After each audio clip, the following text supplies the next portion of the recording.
वल्आक़िबतु लिल्मुत्तक़ीन वस्सलातु वस्सलामु अला सय्यदिना व मौलाना मुहम्मदिन सय्यदिल अंबिया वल मुरसलीन व अला आलिहि तय्यबीन व अस्हाबिहिल मुतहहरीन व उलमाए उम्मतिहि अजमईन अम्मा बाद। फ़ौज़ बिल्लाहि मिनश्शैतानिर्रजीम बिस्मिल्लाहिर्रहमानिर्रहीम। वमन युतिइल्लाह व रसूलह फ़क़द फ़ाज़ फ़ौज़न अज़ीमा। सदक़ल्लाहुल अज़ीम व सदक़ रसूलुहुन नबियुल अमीनुल करीम व नहनु अला ज़ालिका लमिनश शाहिदीन व शाकिरीन वल्हम्दुलिल्लाहि रब्बिल आलमीन।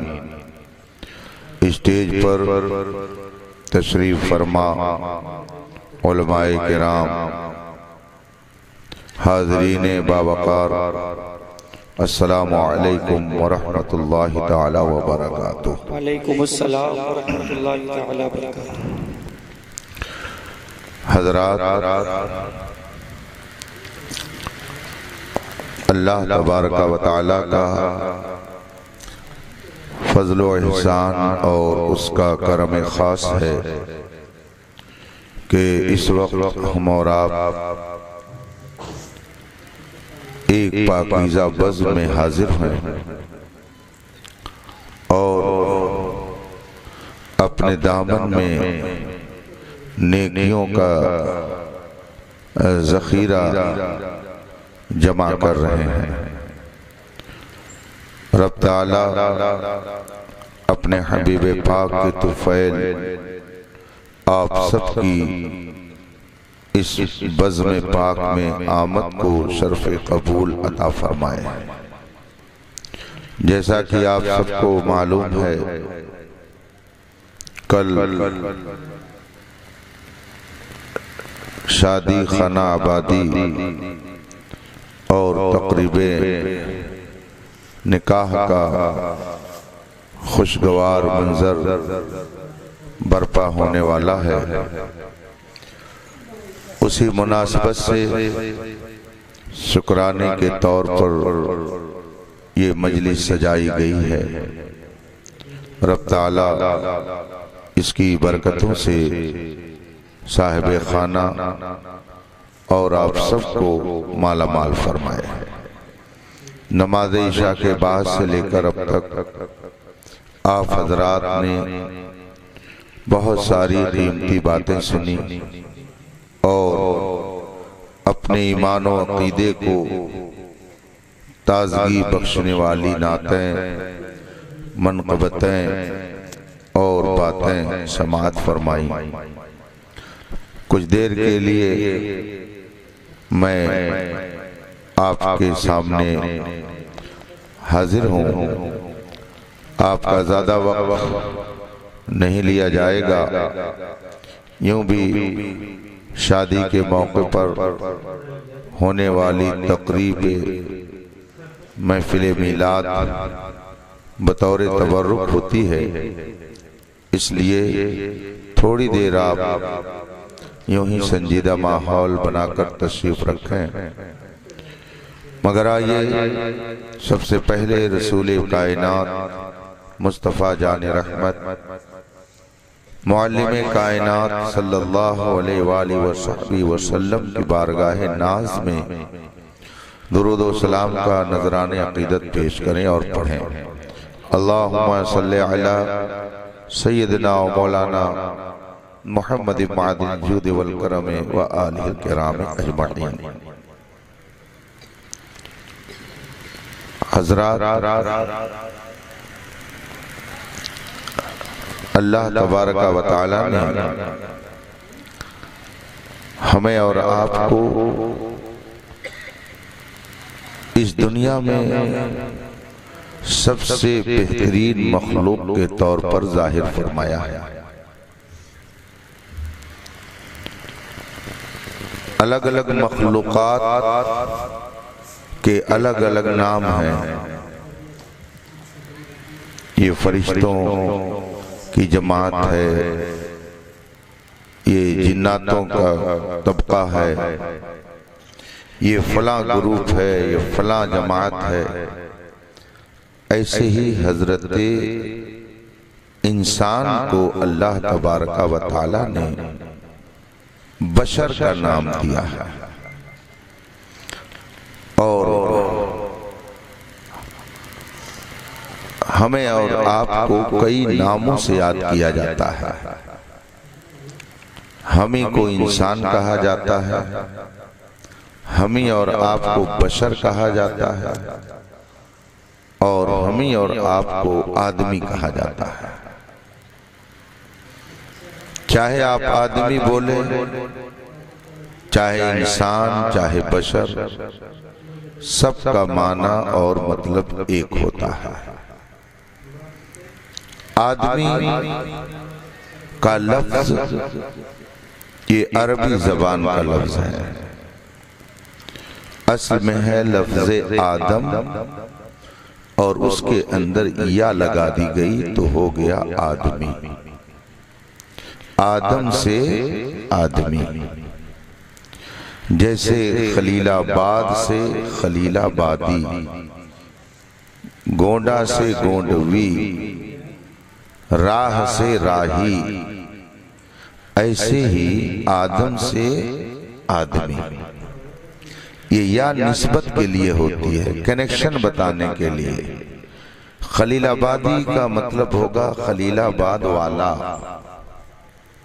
बस्तवी का मतलब होगा बस्ती वाला, गोरखपुरी का मतलब होगा गोरखपुर वाला, रज़वी का मतलब होगा रजा वाला, कादरी का मतलब होता है शेख अब्दुल कादिर का मानने वाला, अशरफी का मतलब होता है मखदूम अशरफ का मानने वाला। ऐसे ही आदमी का माना होता है आदम वाला। तो चाहे मुसलमान हो चाहे गैर मुस्लिम हो, सब अपने आप को आदमी कहते हैं। किसी गैर मुस्लिम से पूछिए वो कौन जा रहा है, तो वो कहेगा कोई आदमी जा रहा है मगर मैं पहचानता नहीं हूं, फला आदमी जा रहा है। उससे पूछिए तुम क्या हो, तो वो ये नहीं कहेगा मैं जानवर हूं, वो भी कहेगा कि मैं आदमी हूं। इसका मतलब है कि चाहे मुस्लिम हो चाहे गैर मुस्लिम, सबका रिश्ता किससे मिलता है? हजरत आदम से मिलता है। सब हजरत आदम की औलाद है। चाहे कोई माने या न माने, लेकिन सारे इंसान हजरत आदम की औलाद हैं। ये लफ्ज आदमी बता रहा है कि इंसानों का ताल्लुक बंदर से नहीं है बल्कि हजरत आदम से है। लफ्ज आदमी जब आपने कहा तो एक बेवकूफ साइंसदां का रद्द हो गया, जिसने एक नजरिया पेश किया था कि इंसान पहले बंदर था और तरक्की करते करते अब वो इंसान बन गया। हालांकि उससे भी अगर पूछा जाता कि तुम क्या हो, तो वो भी कहता मैं एक आदमी हूं। तो आदमी वो अपने आप को कह करके खुद तो हजरत आदम की औलाद बताता है और सब इंसानों को बंदर की औलाद बताता है। बात वही है कि खुदा जब दीन लेता है तो अक्लें छीन लेता है। अल्लामा मुश्ताक अहमद निजामी अलैहि रहमत व रिजवान, जो इलाहाबाद दारुल उलूम गरीब नवाज के फाउंडर हैं, उसके बानी हैं, बड़ी अजीम शख्सियत के मालिक थे। वो एक जमाअत का नाम लेकर तकरीर में फरमाते थे कि ये जमाअत बोलती तो है मगर समझती नहीं है। ऐसे ही कुछ लोग बोलते तो हैं मगर समझते नहीं है। अल्हम्दुलिल्लाह अल्लाह ताला ने हमें अगर बोलने की ताकत दी है तो समझने की भी ताकत दी है। हम अगर बोलते हैं कि हम आदमी हैं तो हम ये समझते हैं कि हमारा रिश्ता किसी बंदर से, किसी जानवर से नहीं मिलता है। हमारा रिश्ता सैयदना आदम अलैहिस्सलाम से मिलता है। हम आदमी हैं यानी हजरत आदम वाले हैं। और हजरत आदम को अल्लाह तबारक व तआला ने मिट्टी से पैदा किया। और जब पैदा किया तो किस मकान में रखा? जन्नत के अंदर। उनकी रिहाइश कहाँ थी? जन्नत। तो गोया हमारे दादा जान का घर कहाँ था? जन्नत था। तो हम लोगों का आबाई वतन जन्नत है। खुली हुई बात है। हजरत आदम अलैहिस्सलाम को अल्लाह ने कहाँ रखा? जन्नत में रखा। और फिर जन्नत क्या है, उसकी खूबियों का तज़किरा किस तरह से कुरान और हदीस में है। मेरे आका सल्लल्लाहु अलैहि वसल्लम इरशाद फरमाते हैं, वहां के सामान और वहां की चीजें कैसी होंगी? ला ऐनुन रअत वला उज़ुनुन समिअत। ना तो आंखों ने उस तरह का सामान देखा होगा और न कानों ने ऐसे सामानों के बारे में सुना होगा। और फिर जिसको उसमें रखा जाएगा उसको फैसिलिटीज क्या मिलेगी, वहां सहूलत क्या मिलेगी? कुरान करीम ने फरमाया, वलकुम फीहा मा तश्तही अनफुसुकुम वलकुम फीहा मा तदउन। जो तुम्हारा दिल चाहेगा सब अल्लाह ताला तुम्हें अता कर देगा। जो दिल में आएगा, जो जबान पर आएगा, फौरन वो नजरों के सामने हो जाएगा। नुज़लम मिन गफूर रहीम। ये जो तुमको सब सामान मिलेगा ये अल्लाह की तरफ से मेहमानी होगी। गोया हजरत आदम अलैहिस्सलाम को उस घर में रखा गया जहां पर किसी चीज की कोई कमी नहीं थी। उससे बेहतर मकान कायनात में हो ही नहीं सकता है। उससे बेहतर गार्डन और बागीचा कहीं हो ही नहीं सकता है। कुरान करीम ने फरमाया, जन्नत तजरी मिन तहतिहल अनहार। अच्छे अच्छे बाग होंगे और उन बागों के नीचे नहरें जारी होंगी। फल फूल तो ऐसे होंगे कि इंसान उसका तस्वुर भी नहीं कर सकता है। गरज़े की कायनात की हर सहूलत जन्नत के अंदर मौजूद और उसी में अल्लाह ने हमारे दादा हजरत आदम को रखा। अब आप बताइए कि आदमी अगर 5 स्टार होटल, 10 स्टार होटल में जगह रहने के लिए पा जाए और सारी सहूलतें फराहम हो तो कोई याद आएगा? सब भूल जाएंगे। कौन याद करता? कहते मौज मस्ती करो यार, जो घर के लोग हैं घर देखे, हम लोग यहाँ देखे। हजरत आदम अलैहिस्सलाम उस जन्नत में थे जहां किसी चीज की कोई कमी नहीं थी, मगर फिर भी दिल नहीं लग रहा था। जन्नत के अंदर उनका दिल नहीं लग रहा था। उदासी छाई रहती थी। देखते थे जन्नत की बहारों को, जन्नत के बागात को, जन्नत के फलों को, जन्नत के फूलों को, जन्नत के गुलदस्तों को, सब देखते थे। आलीशान बिल्डिंगों को देखते थे, मगर फिर भी उदासी रहते थे।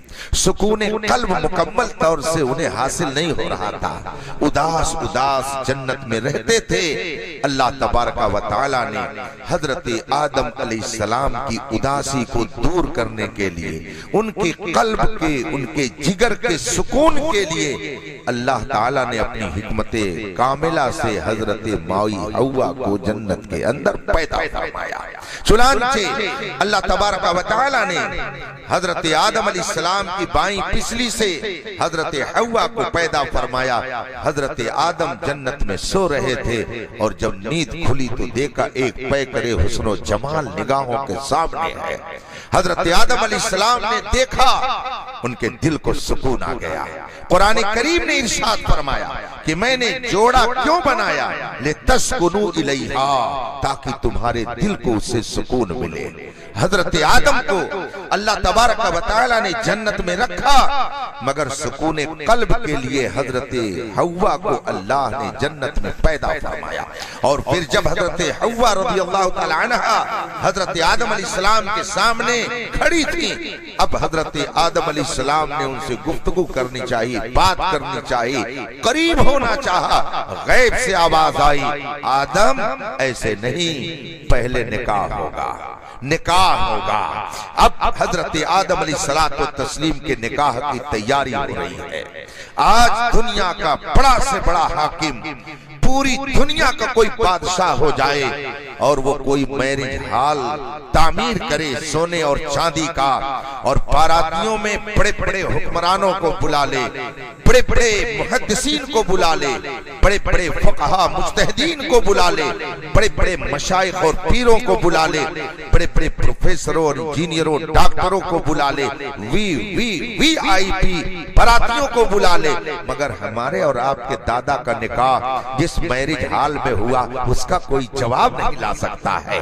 वो जन्नत जहां पे हजरत आदम अलैहिस्सलाम के निकाह की तैयारी की गई, और बारातियों में कौन? आप दुनिया के बड़े से बड़े हुक्मरान को तो आप बाराती बना सकते हैं, मगर फरिश्तों का झुर्म कहां से ले आएंगे? वो नूरानी बारात कहां से लाएंगे? जन्नत के अंदर अल्लाह तबारक व तआला के हुक्म से हजरत आदम अलैहिस्सलातु तस्लीम का उम्मुल बशर हजरत सैयदतुना हव्वा रज़ियल्लाहु तआला अन्हा से निकाह होता है। निकाह के लिए मैरिज हॉल मुंतखब किया तो जन्नत मुंतखब किया, और बारात आई तो फरिश्तों का जमघटा था। उस मुकद्दस झुरमुट में अल्लाह ने हजरत आदम का निकाह फरमाया। इसका मतलब है कि हम आदमी हैं, आदम से हमारा ताल्लुक है, आदम ने जन्नत में रह करके निकाह किया। इसका मतलब है कि ये निकाह ये कोई दुनियावी मनोरंजन नहीं है, एक जन्नती काम है। ये सबसे पहले जन्नत में वजूद में आया। फिर हजरत आदम अलैहिस्सलाम ने निकाह के बाद जब कुर्ब चाहा, करीब होना चाहा, गैब से आवाज आई, आदम ऐसे नहीं, ऐसे अभी कुर्ब नहीं हासिल कर सकते हो। अर्ज की मौला, फिर किस तरह से? गैब से आवाज आई, आदम तू मेरे महबूब पर, जो तेरी ही नस्ल से है, आखिरी पैगंबर है, वो मेरा महबूब है, तुम उस पर दुरूद भेजो, और वही दुरूद तुम्हारा महर मुकर्रर किया जाता है। चुनांचे हजरत आदम अलैहिस्सलाम ने उस आखिरी नबी जिनका अभी बज़ाहिर कोई वजूद नहीं, अभी तो सिर्फ हजरत आदम है, हजरत हव्वा है, नस्ल इंसानी तो अभी चली ही नहीं है, अभी तो वो नबी दुनिया में जलवा कर ही नहीं हुआ है, मगर अल्लाह फरमाता है मेरे उस आखिरी नबी पर जो आदम तेरी ही नस्ल से आएगा, उस पर तुम 20 मरतबा दुरूद भेज दो, यही तुम्हारा महर मुकर्रर किया जाता है। इसका मतलब है निकाह के मौके पर उस आखिरी नबी को याद करना यह हजरत आदम की सुन्नत है, और यह अल्लाह को पसंद है। इसीलिए तो अहले ईमान जब अपने घरों में शादी का मौका देखते हैं तो उनकी आवाज होती है, शादी और निकाह अगर मेरे मुस्तफा न होते तो कुछ भी न मिलता, ये नेमतें अगर मिल रही हैं तो उसी नबी के सदक़े में मिल रही है, और इंसान जिसकी खाता है उसकी गाता है, हम नबी की खाते हैं तो नबी की गा रहा है। इसीलिए जब घर में शादी का मौका आता है तो ईमानी आवाज होती है, क्या मिलाद होना चाहिए।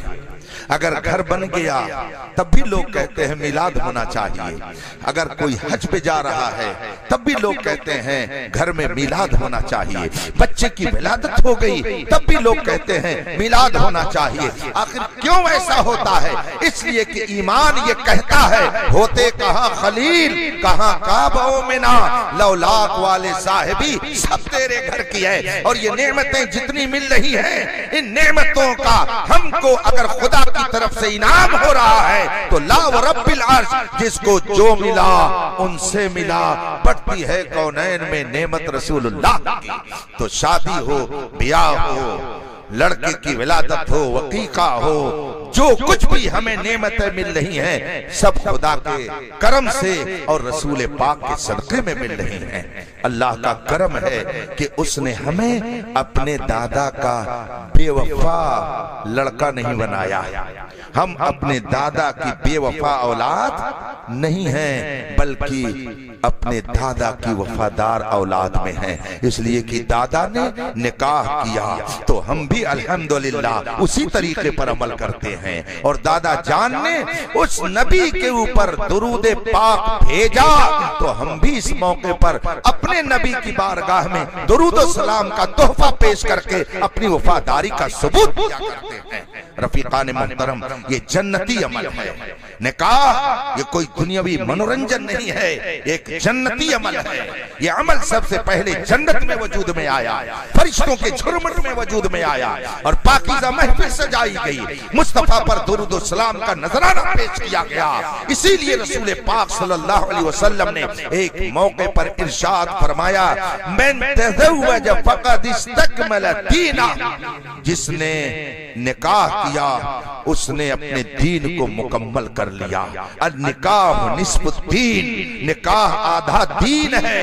मन तज़व्वज फ़क़द इस्तकमल दीन, जिसने निकाह किया उसने अपने दीन को मुकम्मल कर लिया। रसूल पाक ने निकाह को आधा दीन कहा है। अब आप जरा गौर कीजिए कि आज जो मुआशरे में निकाह का माहौल है उसे देखिए और फिर रसूल पाक सल्लल्लाहु अलैहि वसल्लम के इस इरशाद को देखिए, दोनों में कोई मुनासबत ही नहीं लगती है। रसूल पाक ने इसे आधा दीन फरमाया है। ये निकाह सिर्फ दीन ही नहीं बल्कि मेरे आका सल्लल्लाहु अलैहि वसल्लम फरमाते हैं, तज़व्वजुल वदूद अल वलूद फ़इन्नी मुकाथिरुन बिकुमुल उमम यौमल क़ियामा।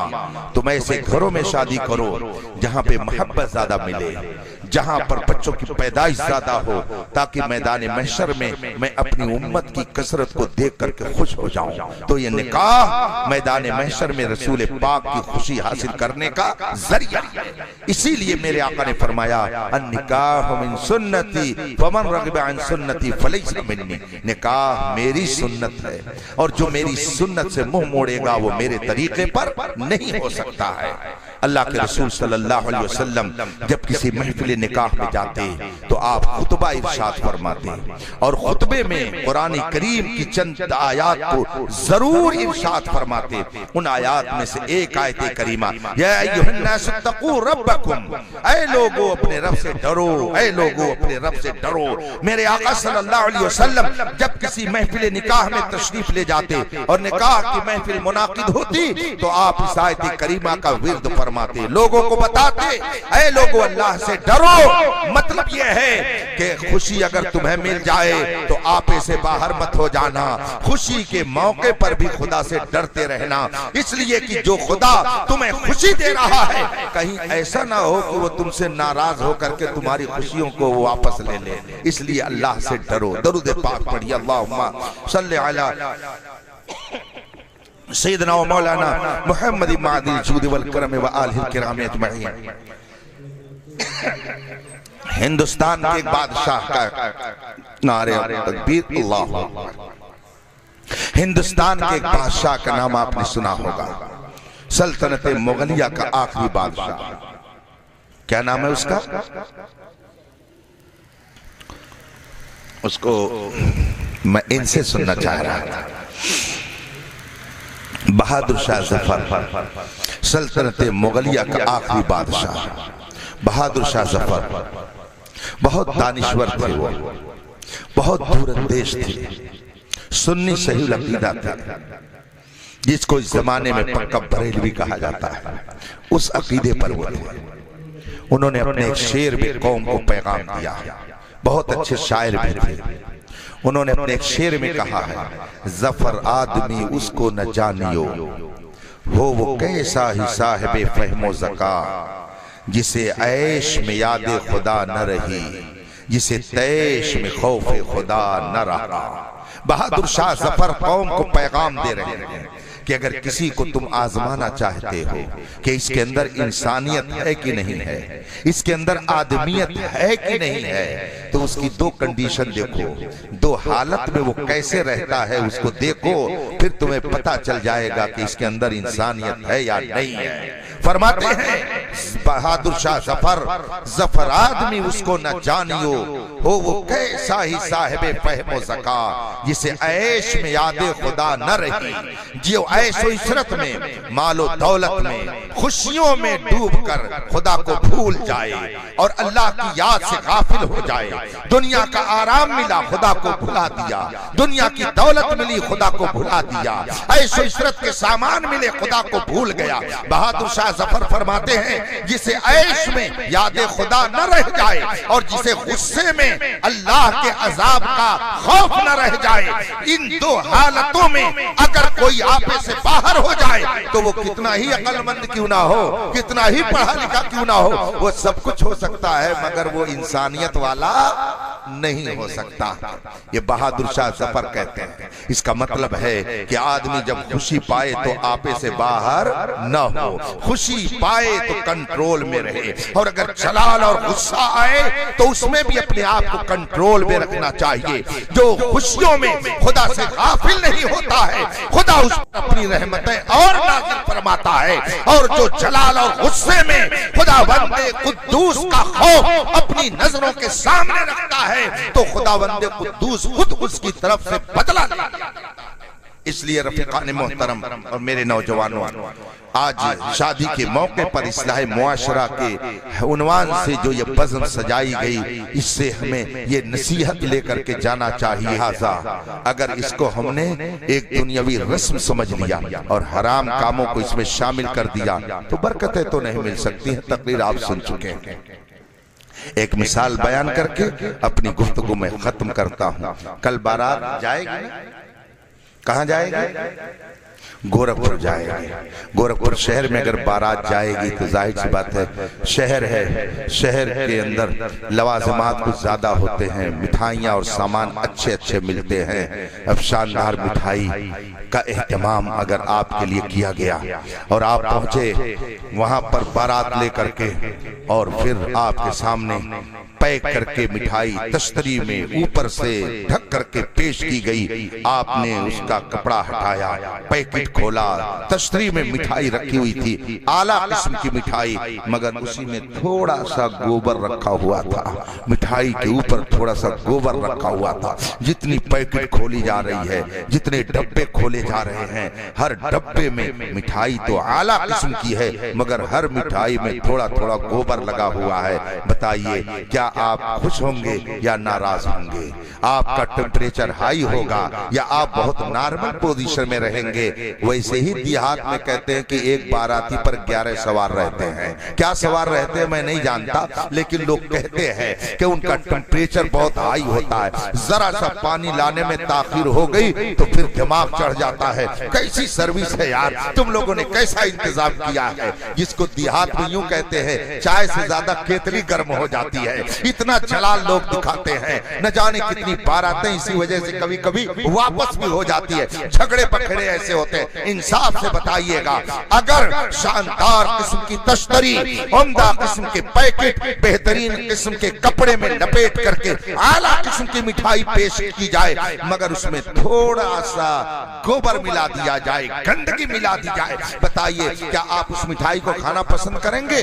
नहीं पसंद करेंगे, बल्कि अगर ज्यादा जलाल आएगा तो मारेंगे, तश्तरी उधर जाएगी, और ज्यादा जलाल आएगा तो घरातियों पर आप टूट पड़ेंगे कि तुमने हमारे सामने मिठाई रख करके हमारी ज़ियाफत और मेजबानी का इंतजाम किया है या तुमने हमारा मजाक उड़ाया है, हमारी तौहीन कर दी तुमने कि ला करके तुमने मिठाई में एक गोबर और नजासत मिला करके हमको खाने के लिए दिया। ये हमारी तौहीन है। मेरे भाइयों, मेरे नौजवानों, अगर आला किस्म की मिठाई में मामूली सी नजासत मिल मिल जाए तो आपकी बेइज्जती है और आप उसे खाना पसंद ना करें। रसूल पाक जिसको अपनी सुन्नत करार दें, उस सुन्नत में अगर हराम काम को मिला दिया जाए तो भला मुस्तफा उससे कैसे हो सकते हैं, रसूल पाक उससे कैसे राजी हो सकते हैं। इसलिए जो नौजवान ये समझते हैं शादी का मौका है तो क्या होना चाहिए, जरा नाच लिया जाए, जरा गा लिया जाए। उलमा की बातें ना मानो ना सही, पता चलेगा जब कब्र में जाओगे,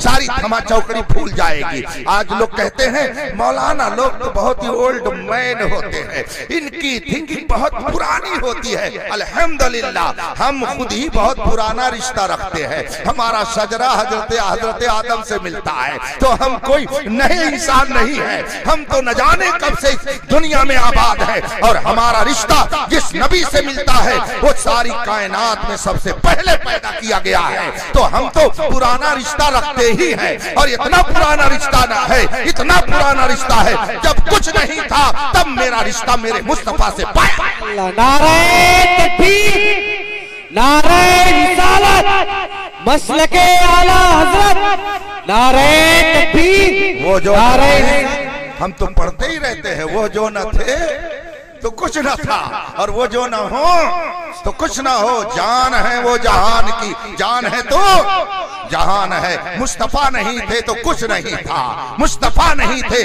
तो जमीन व आसमान का वजूद नहीं था, कुछ नहीं था। तब मेरे मुस्तफा थे तो हमारा रिश्ता ऐसी पुरानी जात से मिलता है, जब कुछ नहीं था तब उसकी शख्सियत तो जाहिर सी बात है कि जब शख्सियत बहुत पुरानी तो उसका नजरिया भी बहुत पुराना है। इससे पता चला कि इस्लाम कोई नया मजहब नहीं है, बल्कि मजहब इस्लाम को लाने वाले मेरे मुस्तफा हैं। खुदा ने मुस्तफा को सबसे पहले पैदा किया। इसका मतलब है जब दुनिया बनी रही थी उस वक्त मेरे मुस्तफा का कानून इस्लाम।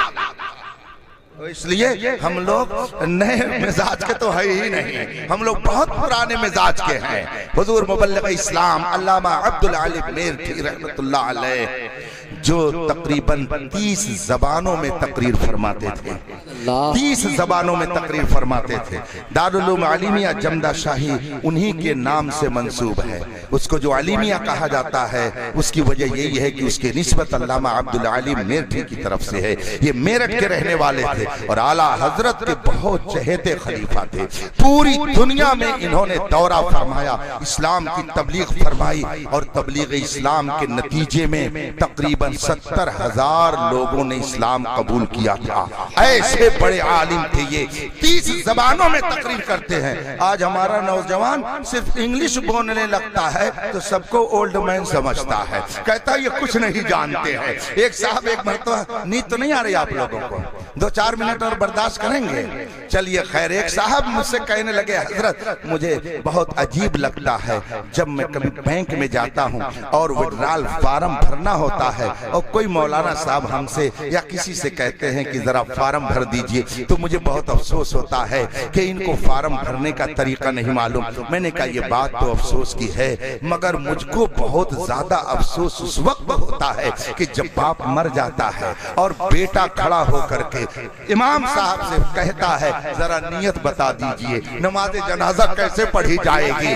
कैसे नमाज जनाजा पढ़ी जाएगी। विड्रॉल फार्म अगर नहीं भर सका तो ये दुनियावी बेशर्मी की बात होगी, लेकिन जिस बाप के माल पर तू कब्जा कर रहा है उस बाप की सही नमाज जनाजा पढ़ने का ढंग तुझको नहीं आता है, ये उससे ज्यादा मेरे लिए शर्म को समझना चाहिए। वो मुझसे कहने लगे तो हजरत अल्लामा अब्दुल अली मेरठी रहमतुल्लाह अलैह बड़ी इल्मी शख्सियत के मालिक थे, पूरी दुनिया का उन्होंने दौरा किया। आज अगर कोई 2-4 जबान बोलने लगता है तो समझता है कि मैं बहुत काबिल हूँ और हमको नई दुनिया में रहना चाहिए, मगर अल्लामा अब्दुल अली मेरठी इतनी जबानों में गुफ्तगू करने के बावजूद फरमाते हैं, लोग कहते हैं आगे चलो तो तरक्की करोगे, आगे चलो तो तरक्की करोगे, आगे चलो तो इज्जत मिलेगी, आगे चलो तो रोबो दबदबा तुम्हारा गायब होगा। अल्लामा मेरठी फरमाते हैं मैं कहता हूं पीछे चलो, पीछे चलो और पीछे चलो और पीछे चलो, 1400 साल पीछे चले जाओ और रसूल पाक के सहाबा की जिंदगी को देख करके उनकी जिंदगी को अपने लिए नमूने अमल बना लो, तो तुम भी जब चलोगे तो समंदर तुम्हारे लिए रास्ता बनाता हुआ नजर आएगा और तुम भी कहोगे कि दश्त तो दश्त है, दरिया भी न छोड़े हमने, बहरे जुल्मात में दौड़ा दिए घोड़े। इसलिए रफीकान मोहतरम, आप कितनी ही तरक्की कर जाइए, मगर जब आप मजहब इस्लाम के मानने वाले हैं तो आपका रिश्ता तो पुराना ही रहेगा, आपका कानून भी पुराना ही रहेगा, आपकी तहजीब भी पुरानी रहेगी, आपका कल्चर भी पुराना रहेगा। और इतना पुराना है कि जितना पुराना होता जाता है उतनी ही इसकी अहमियत बढ़ती चली जाती है। ये देख लीजिए, ये कुर्ता है और ये पाजामा है। कुर्ता पैजामा सहाबा ने पहना 1400 साल पहले, बड़ा से बड़ा मालदार किस्म का आदमी, शानदार किस्म का कुर्ता वो पैंट शर्ट इस्तेमाल करता हो, लेकिन उसने सोचा कि लाओ जरा हम प्रधानी में खड़े हो जाएं या हम एमपी और एमएलए के इलेक्शन में खड़े हो जाएं। पैंट शर्ट पहन करके वो नहीं जाएगा, अब कहेगा जरा 4-6 कुर्ता बनवा लिया जाए। इसका मतलब है वो भी समझता है कि अगर क़यादत करनी है तो इसी लिबास को पहनना पड़ेगा, अगर सियासत करनी है तो इसी लिबास में रहना पड़ेगा। बल्कि हिंदुस्तान की सबसे अहम जगह पार्लियामेंट में भी अगर बैठना है तो उस महफिल में बैठने के लायक अगर कोई लिबास है तो यही है, इससे बढ़कर के और कौन सा लिबास हो सकता है। हम इतने पुराने हैं कि हमारी अहमियत सबको मुसल्लम है। इसलिए अब ज्यादा देर में गुफ्तगू नहीं करूंगा, बताइए 1 बजने वाला है। इसलिए रफीकान मोहतरम, निकाह की ये मजलिस जो कल मुनाकिद होगी, मैं अपने नौजवानों से मुखातब होकर के ये बात अर्ज करके जाना चाहता हूं कि हालात मुझसे ज्यादा आप जानते हैं, मुझसे ज्यादा आप हालात का इल्म रखते हैं। हमारा कल्चर अलग है, गैरों का कल्चर अलग है, हमारा मजहब अलग है, गैरों का मजहब अलग है, हमारी तहजीब अलग है, हमारा तरीका अलग है। और निकाह में जो हमारे यहाँ तरीका इख्तियार किया गया है वो इतना शानदार है कि पूरी दुनिया में यही तरीका राइज है। कल निकाह होगा और उसके बाद में जाहिर सी बात है कि जब बारात जाएगी तो कहेंगे लो दो गवाह लेकर के आओ, 2 गवाह मुंतखब होंगे, उसके बाद में निकाह होगा। और अगर कोई कोर्ट मैरिज करता है, किसी कोर्ट में निकाह की नौबत आती है, तो अब बताइए वहां कैसे निकाह होता है? कोर्ट में निकाह का क्या तरीका है? चाहे हिंदू जाए, चाहे मुसलमान, सिख जाए, चाहे ईसाई, वकील के पास अगर लड़का और लड़की पहुंचे कि मुझे कोर्ट मैरिज करना है तो कहेगा 2 गवाह लेकर के आओ।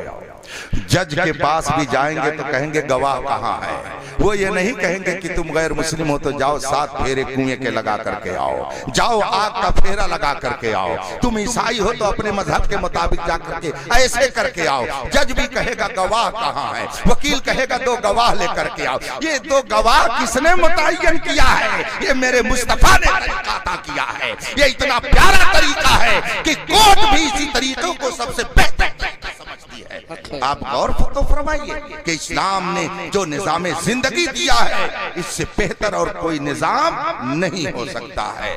अभी देख लीजिए, लोग कहते हैं, अब कौन लोग कहते हैं वो आप सब जानते हैं कि इस्लाम ने औरतों का दुरुपयोग किया है, इस्लाम ने औरतों को ऐसा किया है, वैसा किया है। लेकिन किनारे से कभी अंदाज़े तूफान नहीं होता।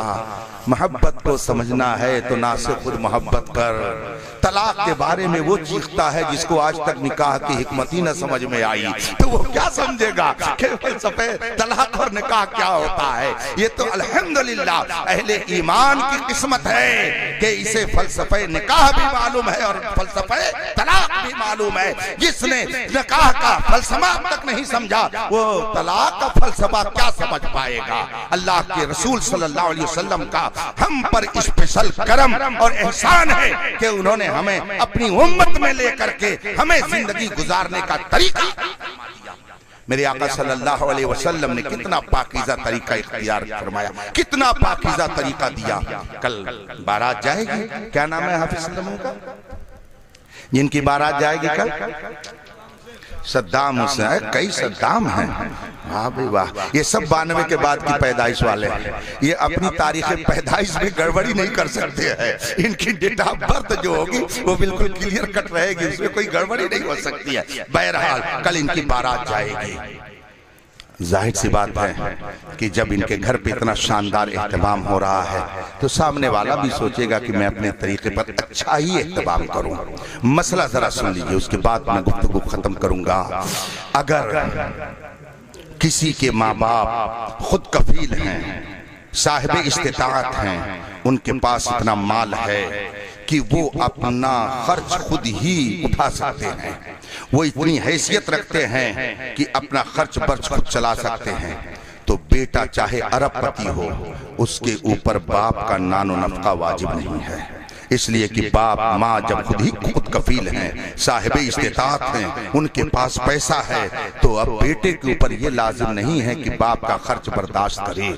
बेटे के ऊपर उसी वक्त बाप का खर्च, माँ का खर्च लाजिम होता है जब माँ बाप साहिब इस्तिताअत न हो, उनके पास खाने पीने के लिए सामान न हो। तो अब अगर बेटा साहिब इस्तिताअत है तो उसके ऊपर लाजिम है कि वो अपने माँ बाप का खर्च दे और उनकी निगरानी करे। लेकिन अगर माँ बाप खुद कफील हैं, साहिब इस्तिताअत हैं, पैसे वाले हैं, तो बेटे के ऊपर उनका नानो नफा वाजिब नहीं है। ये शरई मसला है। लेकिन सुभान अल्लाह, इस्लाम ने औरत को क्या मकाम अता किया है।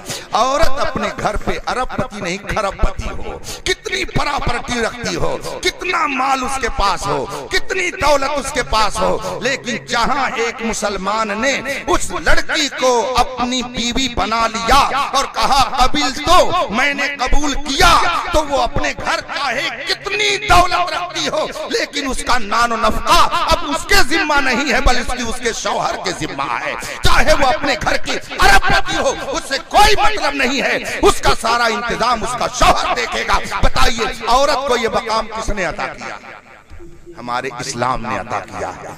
और ये औरत जो ही 2 साल के बाद माँ बन गई तो अल्लाह ने कितना ऊंचा मकाम रख दिया, कितना ऊंचा मकाम कर दिया कि इनके कदमों के नीचे जन्नत रख दिया। सुभान अल्लाह, जन्नत उसके कदम के नीचे हो गई। अल्लाह के रसूल फरमाते हैं दुनिया कुल्लुहा मता व खैरु मताई दुनिया अल मरअतु सालिहा। दुनिया के अंदर जितनी चीजें अल्लाह ने बनाई हैं वो सब जिंदगी गुजारने के लिए, लेकिन एक क्लास का सामान जो अल्लाह ने जिंदगी गुजारने के लिए बनाया है उसका नाम है नेक औरत। नेक औरत इस कायनात की सबसे अजीम नेमत है। घर की जिंदगी के लिए औरत से घर का हुस्न है, औरत से उसके शौहर का वकार है, उसकी इज्जत व आबरू का तहफ्फुज़ है। औरत के जरिया बेटे की माँ बेटी की सही परवरिश है, औलाद की सही तालीम व तरबियत है। औरत अगर चाहे तो अपने घर को जन्नत का नमूना बना दे। औरत से इस कायनात का हुस्न है, बल्कि औरत ही निजाम कायनात के रीढ़ की एक हड्डी कही जा सकती है। इसलिए कि जितने मर्द पैदा होते हैं सब औरत ही के शक्ल से पैदा होते हैं। जितने हुक्मरां दुनिया में आते हैं, जितने औलिया, जितने कुतुब, जितने अब्दाल, जितने नबी, सब औरत ही के पेट से जन्म लेते हैं। इसलिए इस कायनात की रौनक का दूसरा नाम औरत है। इसीलिए रसूल पाक सल्लल्लाहु अलैहि वसल्लम ने फरमाया खैरुकुम खैरुकुम ले अहली, तुम में का सबसे बेहतर वो है जो अपने बाल बच्चों के लिए बेहतर हो। दूसरों को मुस्कुरा करके चाय पिला देना, दुकान पर बैठकर 500 रुपया दोस्तों पे खर्च कर देना तो बहुत आसान है, मगर घर में आ गया और बीवी ने कह दिया 200 रुपए की जरूरत, अरे यार जब घर में आओ तब पैसा, टेंशन तुम पाल लेती हो। जबकि वही आदमी चौराहे पर दोस्तों पर 500 रुपया खर्च करने में तकल्लुफ नहीं करता है, मगर घर में आकर के खर्च करना ये उसके लिए भारी पड़ता है। इसीलिए रसूल पाक ने फरमाया तुम में सबसे बेहतर वो है जो अपने घर के लिए सबसे बेहतर हो। दूसरों से तो मुस्कुरा करके, दूसरों पर खर्च करके आदमी खुश होता है, लेकिन अपनों से, घर में बीवी से, बच्चे से, बेटी से, बेटे से, माँ से, बहन से, भाई से मुस्कुरा करके बात करके खुश करना और उनकी जरूरत को पूरी करना ये बहुत ही अहम काम है। इसीलिए रसूल पाक ने फरमाया तुम में का सबसे बेहतर वो अपने जो घर के लिए सबसे बेहतर होता। फिर फरमाते हैं कि मैं अपने घर वालों के लिए सबसे बेहतर हूँ। इसीलिए बेहतरी का हाल क्या था। हजरत उम्मुल मोमिनीन आयशा सिद्दीका रज़ियल्लाहु ताला अन्हा फरमाती हैं कि एक मौके पर अल्लाह के रसूल कहीं बाहर से तशरीफ लाए। मैंने महसूस किया कि आका करीम को पानी पेश करना चाहिए, चुनांचे मैंने नबी की बारगाह में पानी पेश किया। अल्लाह के रसूल सल्लल्लाहु अलैहि वसल्लम ने फरमाया, आयशा, अर्ज करती है, हाँ या रसूल अल्लाह। कहा पहले तुम पानी पी लो। हजरत आयशा रज़ियल्लाहु ताला अन्हा अर्ज करती है, नहीं या रसूल अल्लाह, पहले आप पी ले। मेरे आका फरमाते नहीं, पहले तुम पी लो। हजरत आयशा ने हुक्म पर अमल करते हुए पानी पी लिया और फिर उसी बर्तन में दोबारा पानी लेकर आती है।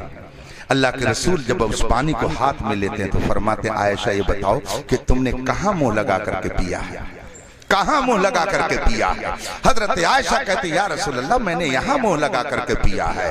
कोरोना वोरोना वहां नहीं था, वहां पे नहीं था मसला। हजरत आयशा रज़ियल्लाहु ताला अन्हा फरमाती, अर्ज करती, या रसूल अल्लाह, मैंने यहां मुंह लगा के पिया है। मेरे आका ने वहीं मुंह लगा करके पानी पीना शुरू कर दिया।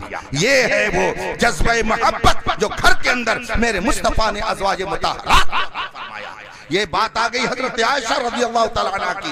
वो फरमाती हैं कि एक मौके पर मैं हुजूर के साथ सफर में थी। अल्लाह के रसूल सल्लल्लाहु अलैहि वसल्लम अज़वाज मुतहहरात में से किसी किसी को सफर में ले जाते थे। हजरत आयशा फरमाती हैं कि एक मर्तबा अल्लाह के रसूल मुझे सफर में लेकर के चले। काफिला रुका हुआ था, हुजूर ने काफिले की रवानगी के वक्त सहाबा से फरमाया, सब लोग आगे बढ़ जाओ। अब सब जब आगे बढ़ गए तो पूरा मैदान खाली हो गया, सन्नाटा हो गया, तन्हाई हो गई, पर्दा हो गया, वहां कोई नहीं था। हजरत आयशा से रसूल पाक फरमाते, आयशा इधर आओ। तो हजरत आयशा फरमाती, हुजूर के बुलाने पर मैं हुजूर के पास गई। हुजूर फरमाते हैं, मेरे साथ मिल करके दौड़ोगी?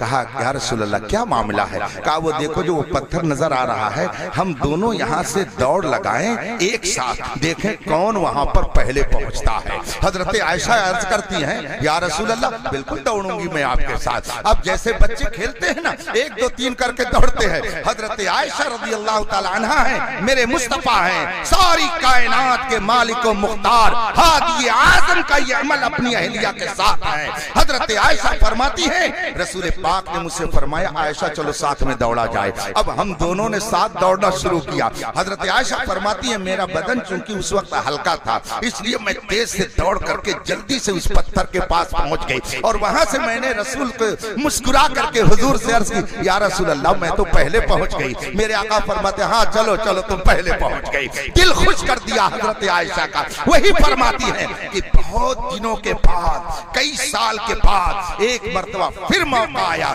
मुस्तफा ने मुझे सफर में साथ ले लिया और सहाबा भी थे। सहाबा से फरमाया कि आगे बढ़ जाओ, पूरा मैदान खाली हो गया। मेरे आका फरमाते, आयशा क्या आज भी दौड़ लगाओगी? हजरत आयशा अर्ज करती, हाँ या रसूल अल्लाह, चलिए बिल्कुल दौड़ लगाई जाए, देखे कौन आगे बढ़ता है, कौन पहले पहुंचता है। अब हजरत आयशा है, मेरे आका हैं और सामने एक पत्थर का निशान है, वहां दौड़ करके कौन पहले पहुंचता है, इसके लिए मेरे आका हजरत आयशा के साथ दौड़ लगा रहे हैं। हजरत आयशा फरमाती हैं, रिवायत में है कि अब की बार जब दोनों ने साथ दौड़ना शुरू किया तो मेरा बदन जरा कुछ वजनी हो गया था, इसलिए पहुंचने में अब मुझे दुश्वारी हुई। अब की बार अल्लाह के रसूल आगे पहुंच गए, मैं पीछे रह गई। मुस्तफा ने मुस्कुरा करके, सुभान अल्लाह, कैसी मुस्कुराहट होती थी। शायर कहता है, यूं मुस्कुराए जान सी कलियों में पड़ गई, यूं लब कुशा हुए की गुलिस्ता बना दिया। मुस्तफा प्यारे वहां पहुंच करके मुस्कुरा कर फरमाते हैं, आयशा देखो उस दिन का बदला आज मैंने ले लिया कि नहीं ले लिया।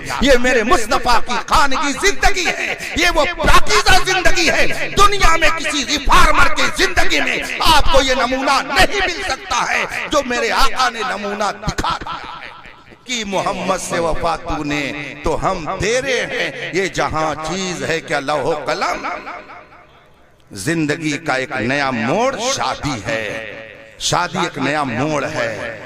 इस मोड़ पर पहुंचने से पहले आदमी को अलर्ट रहना चाहिए, इसलिए कि जब मोड़ कहीं पर आता है और गाड़ी खूब स्पीड से चलती है और वहां भी स्पीड से चलेगी तो समझ लीजिए सामने जाकर के या तो टकरा जाएगी या गड्ढे में चली जाएगी। जहां मोड़ आया गाड़ी वाले को अपनी स्पीड स्लो करनी पड़ेगी। जब स्लो करेगा तब आगे मुड़ेगा, तब सही ढंग से गाड़ी मुड़ेगी। और अगर उसी 100 की स्पीड से बढ़ाया जाएगा तो या तो खड्ड में चली जाएगी गाड़ी और या तो सामने जाकर के टकरा जाएगी। शादी जिंदगी का एक नया मोड़ है। अब तक जो स्पीड चल रही थी वो नहीं चलेगी। अब उस स्पीड को बहुत ही संभाल करके चलाना पड़ेगा। जबान बहुत ही एहतियात से निकालनी पड़ेगी। जलाल और गुस्सा बात बात पर नहीं दिखाना है, वरना पता चला कि नमक कम हो जाए चल तुझे तलाक दिया, वक्त पर पानी नहीं आया चल तुझे तलाक दिया। तो गाड़ी जैसे टकरा जाती है या खड्डे में चली जाती है, अगर वो जोश दिखाएंगे तो यहाँ भी मामला गड़बड़ हो जाएगा। जब जिंदगी का नया मोड़ है तो इस मोड़ पर बहुत ही सबल करके आदमी को चलना चाहिए। अब एक नई जिंदगी इनको मिल रही है। अल्लाह तबारक व तआला इस नई जिंदगी को इनके लिए खुश खुर्रम बनाए, खुशगवार बनाए, खुशियां इनका इस्तिकबाल करें। इनके घर में जो औरत आए, इनकी जो बीवी हो, उसका कदम इस घर के लिए गुलसितान का जरिया बन जाए और उसकी बरकतों से ये घर जन्नत का निशान बन जाए। लोग कहते हैं मौलाना लोग अपनी बीवियों को बहुत चाहते हैं, इसमें कोई शक नहीं है, चाहते हैं, मगर वो किस लिए चाहते हैं? इसलिए कि रसूल ने अपनी बीवियों को चाहा है।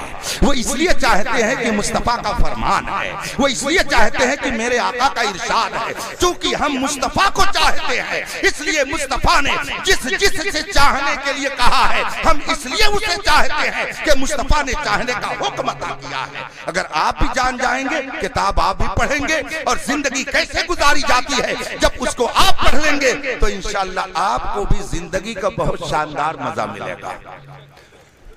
घर की बातें कहनी नहीं चाहिए। मुझे 30 साल हो गए शादीशुदा हुए, मगर इतना माइंड फ्रेश, इतनी पाकीज़ा जिंदगी, इतनी खुशगवार जिंदगी गुजर रही है। मैं इसे हुजूर फकीह मिल्लत मुफ्ती जलालुद्दीन अहमद अमजदी अलैहि रहमत व रिज़वान की तरबियत की बरकत समझता हूँ।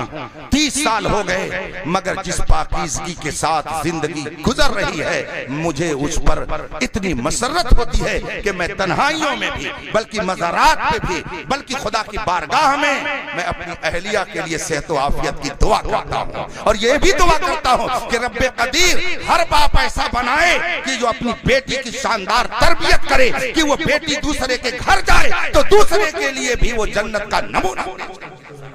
रफीकाने मोहतरम, पढ़ें, घर में किताब रखें। आप लोगों का तो मिजाज ये है, आप लोगों से मुराद खासकर आप नहीं है, XYZ कोई भी हो, कि मेहमान खाने में हाँ मुज़य्यन कर दिया जाए ला करके, ये सब वो रखिए जो जायज़ चीजें हों, मगर घरों में किताब रखिए। वो किताबें रखिए कि जिसको पढ़ करके जिंदगी में इनकलाब आता है, जिंदगी कैसे गुजारी जाती है, उन किताबों को पढ़िए। औरतों को भी तालीम दीजिए। फर्ज कीजिए कि शौहर थका मादा नौकरी करके 5 बजे शाम को घर पहुंचा, अब वो दिन भर काम पर था, अपने बच्चों के खर्च का इंतजाम करने में लगा हुआ था, और शाम को वो घर पहुंचा और बीवी ने फौरन ही लिस्ट तैयार करके और उसको सुनाना शुरू कर दिया। सुनिए फला के अब्बू, फला स्विच टूट गई है, और वो देखिए वॉशिंग मशीन खराब है, वो देखिए फ्रिज नहीं चल रही है सही ढंग से, और वो देखिए वो तवा भी टूट गया है, वो लेकर के आना है। अभी वो बेचारा घर में दिन भर मेहनत करके पहुंचा और आपने उसके सामने लिस्ट पेश कर दिया तो उसका माइंड और खराब हो जाएगा। आप ये ना समझे कि वो इंजीनियर भी है, वो डॉक्टर भी है, और वो बैठ करके घर में बिजनेसमैन बन करके बिजनेस भी अरे आया है तो तरीका है। मेरे आका सल्लल्लाहु अलैहि वसल्लम जब घर में दाखिल होते तो पहले सलाम करते, सलाम करके घर में दाखिल होते।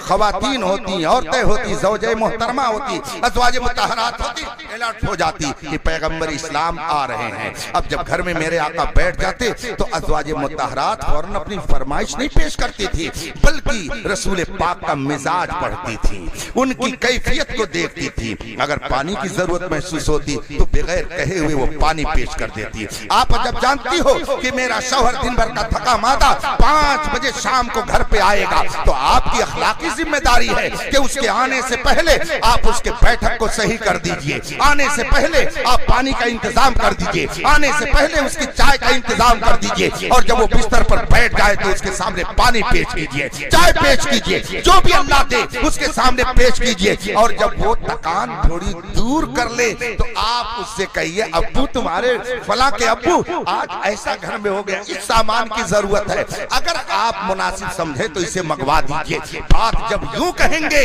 तो दाखिल होने वाला